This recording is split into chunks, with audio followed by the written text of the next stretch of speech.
everyone, and welcome to a review. I know we haven't actually done one of these in a while, and unfortunately, the one we do it for is this show, and not the excellent Elimination Chamber show earlier in the month. How about we do that first before, just to pad this, so they have something before we tear into this. It was good. It was good. There were a lot of good spots. I liked the new ring. The new Elimination Chamber was nice. They used the spots. They used it well. Like, they had stuff set up for it. Most star power, and they all did solid. Pretty good. It was well put together match. Anyone who says, "Oh, they put padding on the greats, that they're pussies," fuck you. Yeah. If you've ever had to take a bump on anything, you know how much it sucks. So if it means that we get to see cool shit like Dean Ambrose giving AJ Styles a money clip onto the fucking greats, then I'm okay with there being padding. Yeah. Watch that, not this. Yeah. So let's start with the good news. Yeah. There was some good wrestling on this show.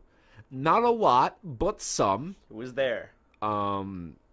Samoa Joe defeated Sami Zayn in a good match. It wasn't great. No. I would have preferred it to go a little bit longer, especially considering some of the shit they filled time with on this show. It could have been tighter, but it was solid. It was a solid match. It was a good match. If they were doing this again at WrestleMania, they left a lot of stuff open for them to go to, so it did its job. It was fine. Neville versus Jack Gallagher, probably worth the $10 a month you pay for the network. Yeah, that was the fucking, we thought, which one were we going for? Fucking Roman and Braun? Before the show started, I thought it was going to be Joe and Zayn. But when they came out first, I was pretty sure they were not getting the amount of time they'd need to really steal the show. Yeah. So it turns out fucking Neville and Gallagher, in a match that was fucking amazing and has proceeded to get the entire cruiserweight division over. With Austin Aries coming back to challenge Neville on Raw, the division's picking up steam. They're letting them wrestle their style match. I think fucking turns out if you let them wrestle a cruiserweight match, they know how to do it. I think when we look back at the cruiserweight division a year from now and see what good shape it's in, hopefully we can look to this match as being the turning point of the event, or the division, as it were. Roman Reigns and Braun Strowman in the ring, very good, right up until the end. But I'll get to that. Don't you worry. Yes. So let's dance around my impending meltdown here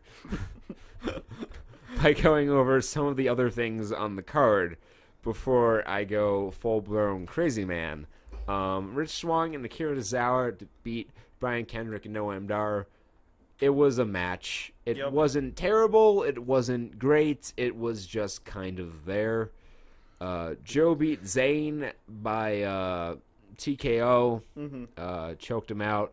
The one problem I had with that is that almost instantly after the bell rang, Zayn started moving around again. It's like, no, fucker, you're knocked out.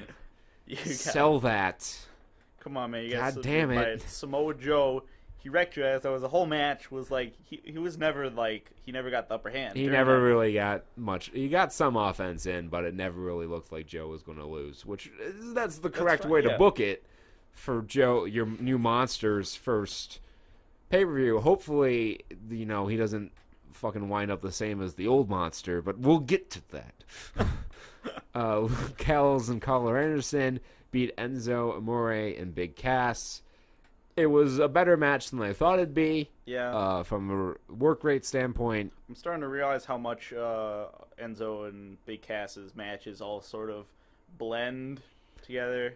They have their style match and they work it pretty well. I mean, it's not a terrible thing that all their matches are similar. I mean, they both are fairly inexperienced. And hopefully they'll get better with time. Of course, we all thought the same thing about John Cena in 2003, and we were proven wrong. We couldn't see it. Well, he's gotten better now, but you'd think that he'd be much better 10 years after. Like, oh, he's okay. He'll probably get better. But no, he's about where we thought he'd be in 2008. Yep. Yeah, Gallows and Anderson, they did great. Yeah, they did their thing. The finish was interesting with Gallows pushing Enzo's foot off the rope. Not that the referee would have seen it before he counted 3, but it was... There, you gotta go the extra mile. You're getting the heat. Yeah.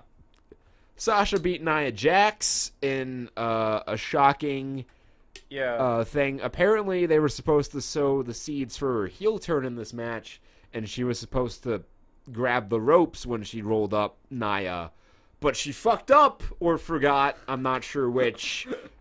She either went into business with herself or just forgot.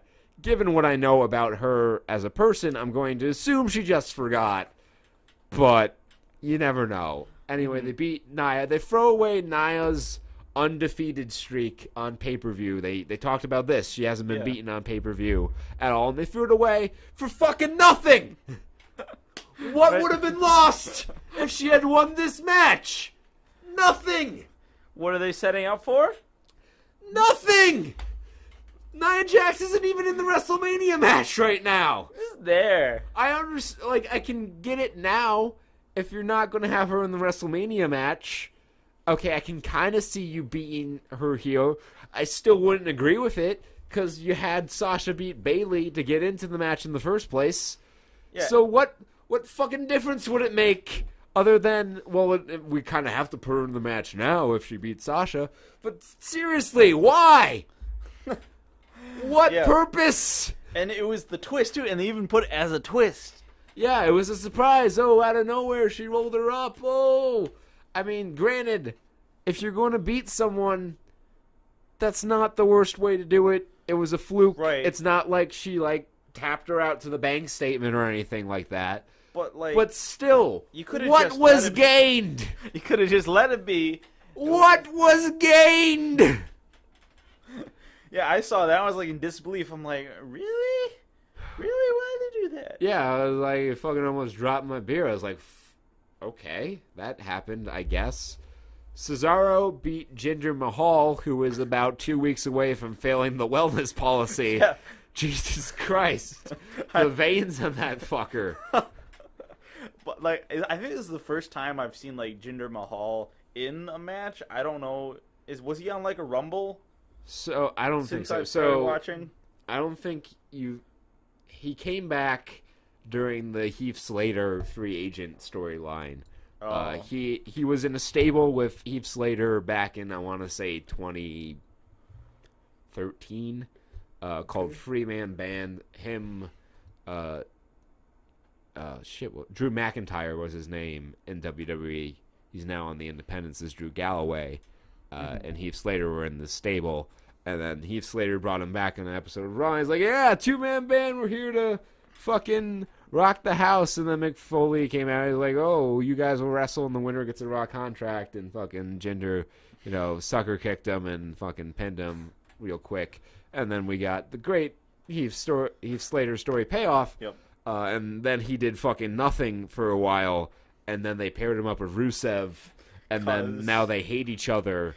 And that's the story thus far. And he did a lot of steroids in between the Heath Slater segment and this segment because the dude fucking looks like he's about to pop like a goddamn water balloon. Jinder Mahal, holy shit, he's juicing. Yeah. And what's this thing with Rusev? Every time I see Rusev, he's always like, I'm just going to get into a fight with someone before the bell starts.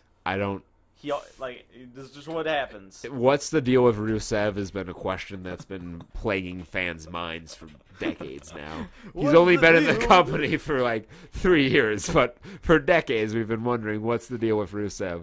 Why aren't they using Rusev for anything? Rusev is pretty talented. So Cesaro beat him in a boring match that I may have dozed off halfway through. Cesaro made me smile. Big Show made me smile. Yeah, and then Big Show beat Rusev. I'll say he had to use a lot of moves to beat him, but it's not like they made Rusev look strong by kicking out of said moves. Yeah. He just chokeslammed him, walked around the ring a little bit, Chokeslammed chokeslammed him again, walked around the ring. He's like, yeah, one more time. Chokeslammed him the third time, and he's like, nah, we're done here. Props his fucking dead carcass up in the corner, and KO punches him. The worst fucking KO punch I've ever seen, and it's never been a good finisher, mind you. Yeah, he just goes, boop, and he's done. And then he fucking pins him. Sure. You know, I guess Rusev is having shoulder surgery, and this may be how they're writing him off TV for a while, but he could have looked stronger in defeat here. Well, that's okay. It took him a whole 9 minutes to finish. Yeah, this was a fucking 9-minute match, people. Remember how I said that Joe and Zayn was a little too short? We had 16 minutes of Cesaro versus Jinder Mahal and Big Show versus Rusev on this show. Did they put that even on the card before we no, saw it? No, it was just there. They just fucking sent them out to stall for time, and they also sent out the fucking New Day with this fucking ice cream cart on a bicycle bullshit. And then Big E's like fucking high or some shit. He's fucking licking up the fucking cover of this ice cream thing and maybe fucking it. I'm not sure. There was lust in his eyes. and then he's like out of nowhere, just like it's almost like breaking script. He's just like fucking, I hear people talking in my head. Yeah, he's like, I hear voices like singing fucking Randy Orton's theme song. Like, legit, they're like, what the fuck are you talking about? What the fuck are you on? Are you sipping something? Is everyone happy that we're going to get a 25-minute New Day promo to open WrestleMania this year? And they even included like how they decked it out was the skeeted stickers all over it. Yeah. And I'm like this just proves that Vince McMahon does not know what skeet means. That is all we have gathered from this promo. Is that Vince McMahon doesn't know what skeet means. It's like, yeah, sure, it's a black thing. Yeah. Run it out there. Like fucking New Day. They went into another day. They got too long. Yeah, this promo was like probably 10 minutes. And I understand, but they're stalling for time because of the main event, right? But you knew for fucking weeks that was going to be the main event. You could have planned more matches. You didn't have to fucking send this bullshit out to pad time down. It wasn't necessary. Oh, this spot, fucking, it was oh my god, that was the crystalline moment. I was like 1 or 2. There were 2, maybe 3, crystalline terrible moments in this whole thing, and that was that. Like, it had so much potential, but then they were like, just fucking the floodgates open and shit just poured out. Oh my god, go watch it. So Neville beat Jack Gallagher in a beautiful match. In the best match on the card, and then I was happy. And then Roman Reigns versus Braun Strowman. Roman Reigns came out in sneakers for some reason. Not sure what that was about. I hope the airline lost his luggage, and that's not a new look for him. But this match was going really good. I was really into it. Mm-hmm. And I was thinking about what I was going to say on the review in my mind. I'm like, you know what? I didn't give the show a lot of credit, but it had some good matches on it. It was a good show. And then Braun Strowman won in the end, and then we saw the end, and we're like... And then fucking Braun Strowman... So, first off, this match started to take a downward turn when Roman Reigns, on the outside, goes for a spear. Yeah. Braun Strowman catches Roman Reigns and gives him a running power slam through the announce table. Roman Reigns no-sells this encounter almost immediately. And is up and stirring. Just, what the fuck, guys? Come on. This is your monster, your big guy that you've been, like, growing. You've built him up for 18 fucking months! He caught a spear and then did a powerbomb. This guy has not been pinned or submitted his entire wrestling career. That's not even like just since he's been on the main roster. His entire professional wrestling career, he has not been pinned or submitted, and he's only even been covered like 3 fucking times. And then Roman no-spells the fucking power slam for the table. And it's like, okay, whatever, they're gonna do some more shit in the ring. And fucking they do some more shit in the ring. He's got Roman down, he goes up top for a splash. Roman rolls out of the way of the splash. Fucking spears him. This is the second spear he's taken the match. 1, 2, 3. Clean in the middle! This was like, I saw it, and this was like what we said, like, this can't happen. We predicted this. I so, thought like, the darkest timeline would have been Roman Reigns hits him with 3 spears and pins him clean in the middle. He only needed fucking 2! How do you fuck this up, boys? This was so fucking easy. This isn't hard, they make it hard.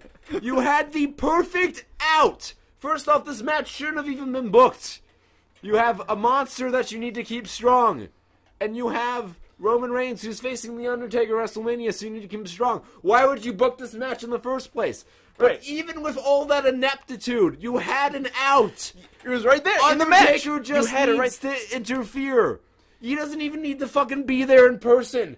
Just play the gong. Roman's like, what's going on? And Braun fucking chokeslams his ass. 1, 2, 3. Even without it, they could have ended it. They had it in the match right there where he fucking power slams him through the table. That could have been it. That could have been like, oh shit, dog, he just caught a spear and did. Yeah, it could have been fucking. You could have done it by count out, made him look okay. Like there was a million fucking ways you could have ended this match that would have been better than this. There's theoretically an infinite number of universes. And in no fucking universe is that the correct finish. What's going to happen now? So this confirms one of 2 things. Either we are living in the darkest timeline, or that Raw exists in a pocket dimension that is the darkest timeline of our universe.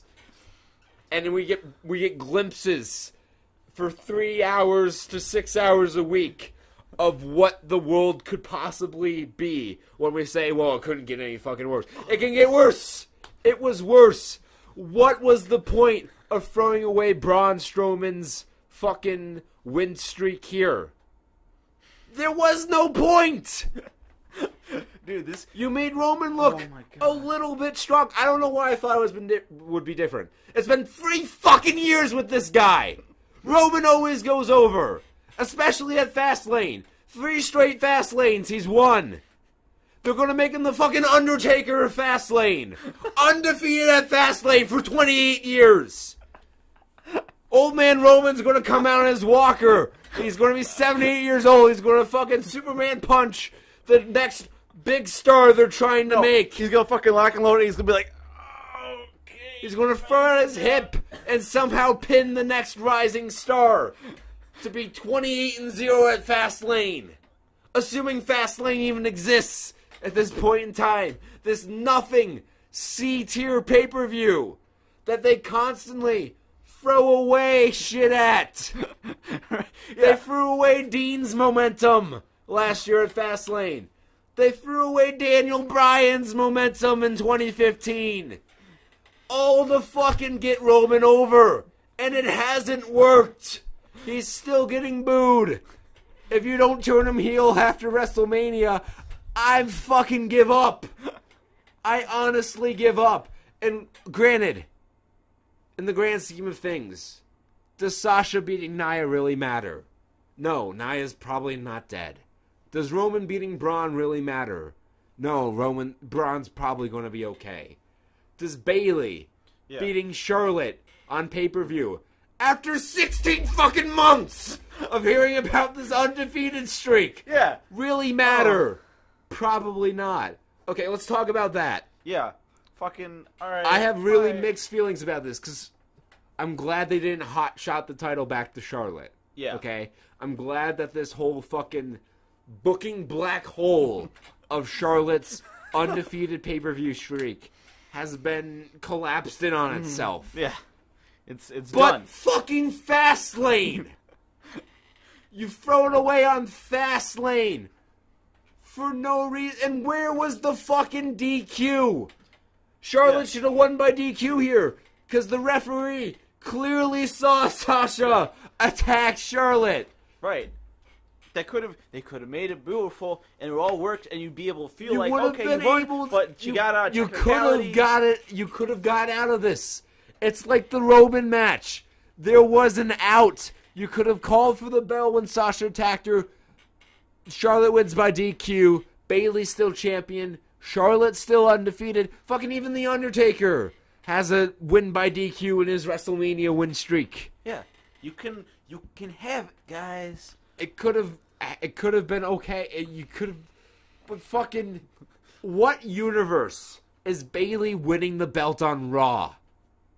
Fucking better, and having her beat Charlotte's undefeated streak at fucking Fastlane, better than her winning the belt at WrestleMania to end Charlotte's undefeated streak and fucking defending the belt successfully in her hometown of San Jose at the following pay-per-view. There is no universe where that is better. Oh, God.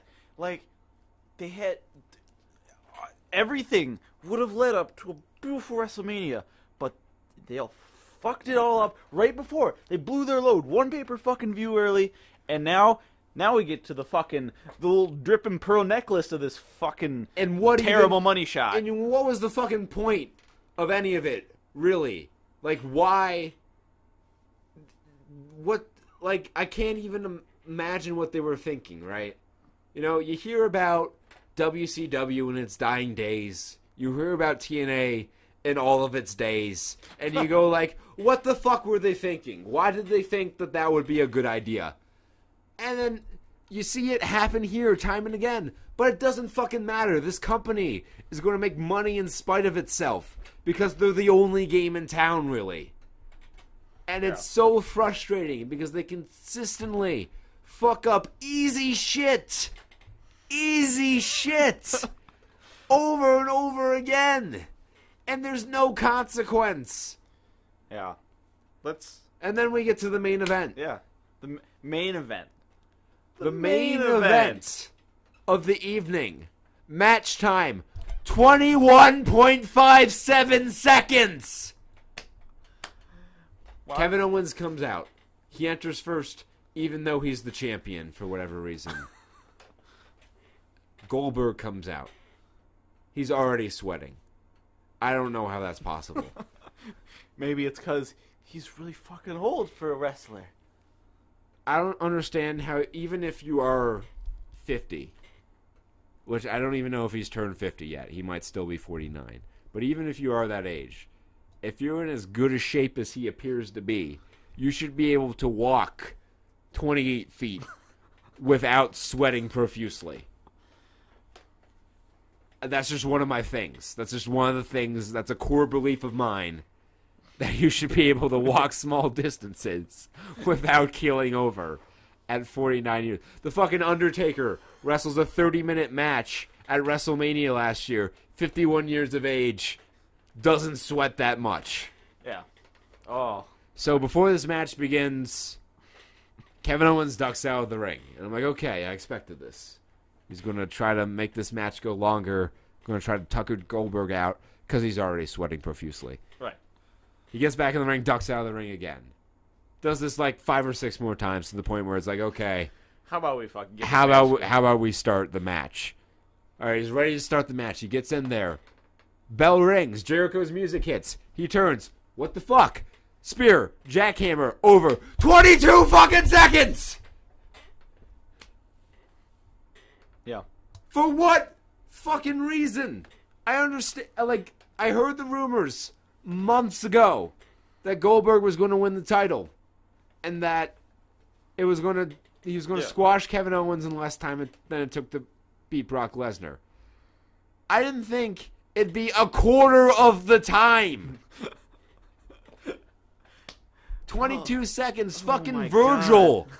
On an episode of Nitro in 99 lasted longer than Kevin Owens, who's been your Universal Champion for like 6 or 8 months now. Like a huge, like, skill and shit, and they're just like fucking Goldberg. And you're like, can't- oh, WrestleMania is not for the casual fans. You know, it's not. Even though it's for the casual fans. It's not for the hardcore fans. Excuse me.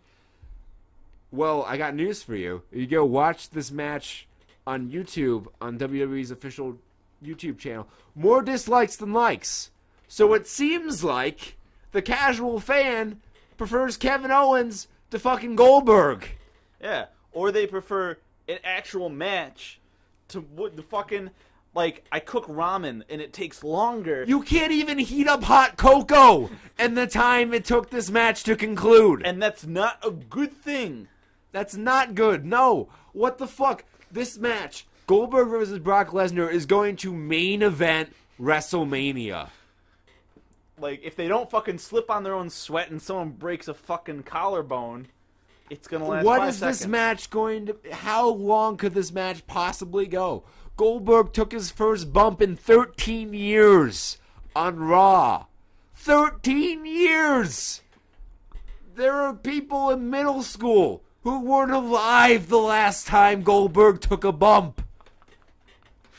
Oh, God. Yeah. And Like- this is going to go on last at WrestleMania. There's no winner here that sends the fans home happy. No. No way. Why is this your match? Why did you kill all this stuff before your feature event of your fucking entire year? Like the thing that says, come watch this match. Here are all the things that are gonna be on this match. All the people who've just had their streak broken last week. The fuck?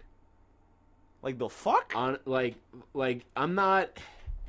Everyone's talking about how this is going to be a terrible WrestleMania. I look at the WrestleMania card. I don't think it's going to be that bad. Okay, so you're going to get probably Samoa Joe and Sami Zayn. That'll be a good match. Triple H and Seth Rollins will be a pretty good match if Seth can make it. Roman Reigns versus The Undertaker.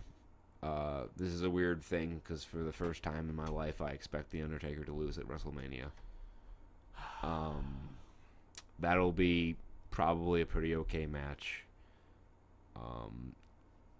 Neville versus Austin Aries will be a spectacular match. There's good stuff on the pay-per-view. The women's triple threat will probably be a good match. This weird SmackDown all the women match will maybe be okay.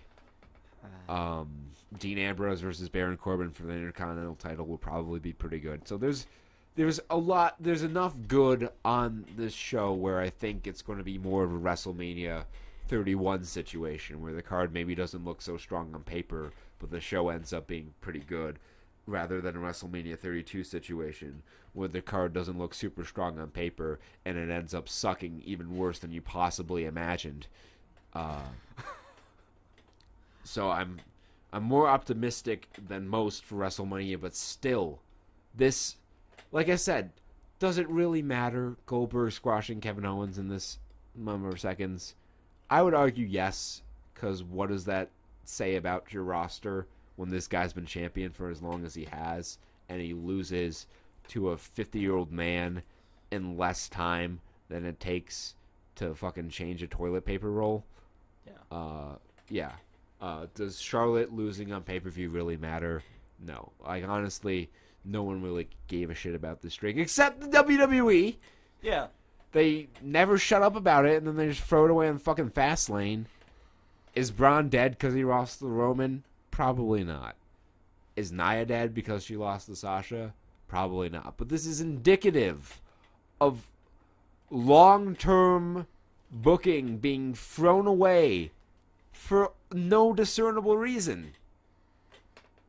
Fucking, like, I'm not even going to give star match ratings to any of these matches because it's fucking, for the most part, this is not worth it. Like, Kevin Owens and Goldberg wasn't a match. Bayley and Charlotte was okay. Fucking the finish made no sense because that was clearly a disqualification.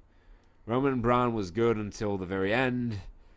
Neville and Jack was really good. Stars for that one. I'll give it 4.5, 4.5, 4 and a quarter. That I'll go 4 and a range. quarter.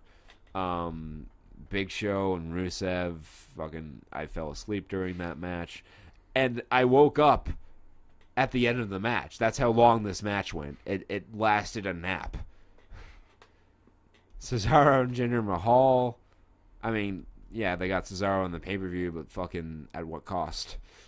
Yeah. Sasha versus Nia was pretty fucking dull, and Yeah. the ending didn't make any sense.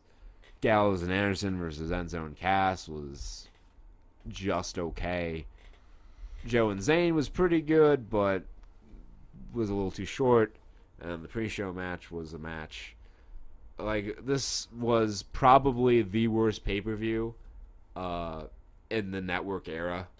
I would say it's worse than Survivor Series 2015, where at least you got a lot of good matches. Even if the results of the pay-per-view were fucking a paint-by-numbers color book. It's worse than Survivor Series 2013. It's bad, man. Like, I don't want to say it's the worst pay-per-view ever, because it's definitely not. But it's the worst pay-per-view in a while. Hopefully, WrestleMania is good and we can all forget about this travesty of justice. But it doesn't set up our hopes. Yeah, it doesn't leave me hopeful for the future of Raw. Jeez, it's hard to reconcile that Raw and SmackDown are part of the same company. Yeah, when SmackDown just It's fucking, I don't know. Anyway, thank you for listening. Fucking, if you haven't seen this pay-per-view yet, don't bother. I mean, watch the cruiserweight fight. Yeah, watch the cruiserweight match, and that's about all. And laugh your ass off at the terrible ass fucking promo New Day did. Yeah. Jeez. If the Hardys don't show up at WrestleMania during the New Day segment, then what even is the point of having a New Day segment? Anyway, we'll catch you all next time for WrestleMania predictions. Wow. Oh boy, hopefully they do enough to make us excited between now and then, because right now it's not looking great. But Yeah. we'll catch you all next time.